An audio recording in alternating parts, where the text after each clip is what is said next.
Siklon tropis Senyar menjadi salah satu penyebab banjir dan longsor dahsyat yang menghantam 3 provinsi yakni Aceh, Sumatera Utara, dan Sumatera Barat.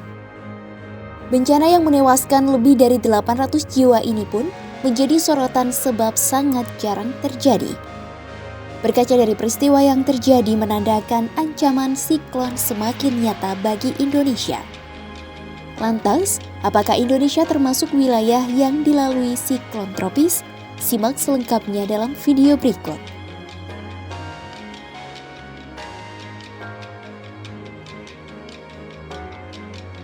Indonesia pada dasarnya bukanlah negara yang rentan terhadap ancaman siklon tropis.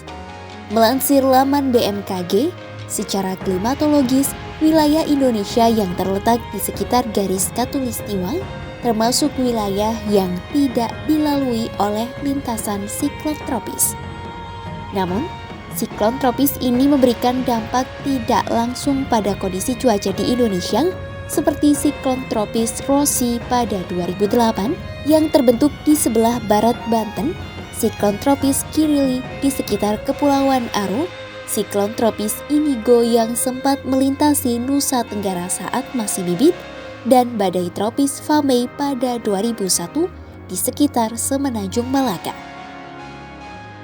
Pola musim siklon di selatan Indonesia berdasarkan data dari 42 tahun menunjukkan siklon tropis terbanyak terjadi pada bulan Februari, yakni 23% kejadian dalam sebulan.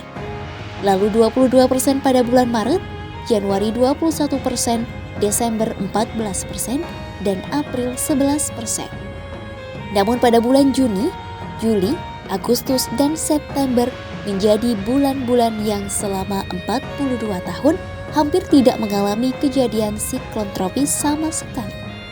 Fenomena alam ini sempat membuat fluktuasi ekstrim yang terjadi pada Februari 1968 dengan 7 kejadian dan Desember 1973 sebanyak 6 kejadian. Sementara, Indonesia secara geografis juga tidak berada di wilayah ideal pembentukan siklon karena berada di sekitar garis ekuator yang memiliki potensi efek gaya Coriolis sangat kecil. Ahli iklim dan lingkungan Universitas Gadjah Mada Emilia Nurjani dalam paparannya menyebutkan, gaya Coriolis merupakan syarat terbentuknya siklon tropis. Gaya Coriolis ini menyebabkan angin bergerak membelok serta turut membentuk pusaran air yang terangkat mengikuti gerakan angin. Namun, pembentukan gaya Coriolis di area latitudo kurang dari 5 derajat dari ekuator sangat kecil kemungkinannya, sehingga menyebabkan siklon tropis sulit terbentuk. Meski Indonesia tak dilalui siklon tropis, namun bukan berarti wilayah Indonesia terbebas dari bencana akibat fenomena ini. Nyatanya, siklon tropis Senyar datang membawa curah hujan tinggi yang menimbulkan bencana banjir dan longsor di sebagian wilayah Sumatera. Kejadian ini termasuk anomali, namun menandakan fenomena siklon tropis mulai sering terjadi di Indonesia. Peristiwa ini pun mengikuti sejumlah siklon tropis yang sebelumnya juga sempat diwaspadai menerjang sebagian wilayah Indonesia.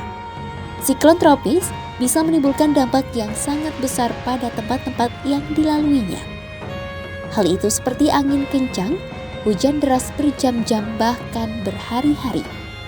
Akibatnya, banjir, gelombang tinggi, dan gelombang badai bisa terjadi.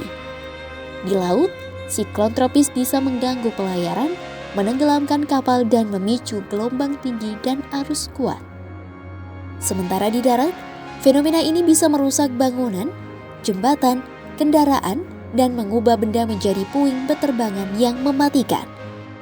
Dampak lebih parah siklon tropis yakni gelombang badai atau storm surge yang bisa menenggelamkan wilayah pesisir dalam waktu singkat sebab kenaikan tinggi muka laut secara tiba-tiba akibat tekanan dan angin siklon. Di Indonesia, siklon tropis juga kerap berdampak meski tidak langsung, seperti perubahan pola angin dan hujan.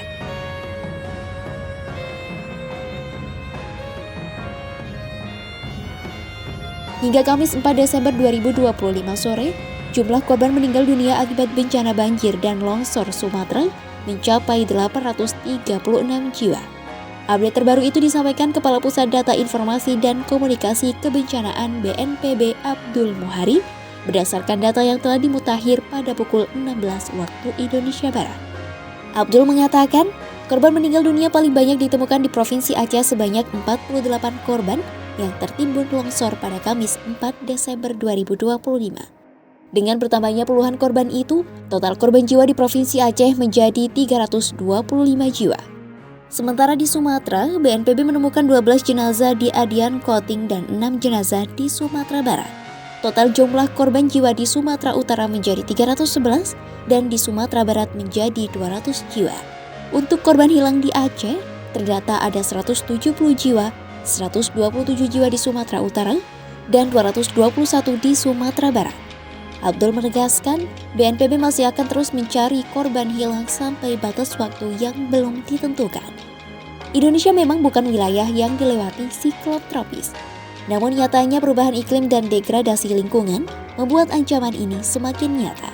Bencana siklon Senior menjadi peringatan serius akan pentingnya kesiapan mitigasi, penyebaran informasi, dan perlindungan lingkungan harus segera diperkuat.